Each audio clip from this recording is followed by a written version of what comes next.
நரகாசுரன். இந்த நரகாசுரன்றது நாம் வாழ்ந்த இந்த பூமியவே நரகமா மாற்றியவன். எடுத்துக்காட்டுக்கு ராமாயணம். இந்த ஆரியம் எழுதி வச்ச ராமாயணத்துல என்ன இருக்கு? ராவணன் ஒரு அரக்கன், ராமாயண போர்ல தோற்றவன், பெண்ணாசையால சீதையை தூக்கிட்டு வந்திருக்காரு அப்படின்னு தான் போட்டிருந்தது. இதேதான் இந்த திராவிடன் நம்பிட்டு ராவணன் தமிழன், ராமாயண போர்ல தோற்ற ராவணன் ஒரு அரக்கன் அப்படின்னு சொல்லிட்டு சுத்திட்டு இருந்துச்சு. ஆனா உண்மையிலேயே இந்த ராமாயணத்தை டீகோட் பண்ணதுக்கு அப்புறம் தான் உண்மையான வரலாறு நம்மளால மீட்டெடுக்க முடிஞ்சது. ராவணன் ஒரு தமிழ் சித்தன், தமிழர்களை ஆண்டவன், தமிழக நிலப்பரப்பு தான் சீதை, போரில் வென்றவனும் ராவணன் தான். இதை நம்மளால கண்டுபிடிக்க முடிஞ்சது. அப்பனா இதுல இருந்து என்ன தெரியுது?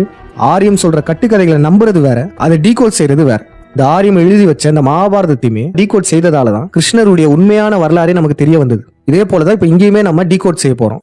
நரகாசுரன். இந்த நரகாசுரன்றது நாம் வாழ்ந்த இந்த பூமியவே நரகமா மாற்றியவன். இந்த நரகாசுரன் என்பது பரசுராமனையும் சகுனியையும் குறிக்கும். ஏன்னா இவங்க தான் சித்தர்களை கழுவேற்றம் செஞ்சு பூமியை நரகமாக மாற்றியவர்கள். இதுதான் இந்த நரகாசுர வதம். நரகாசுரன். இந்த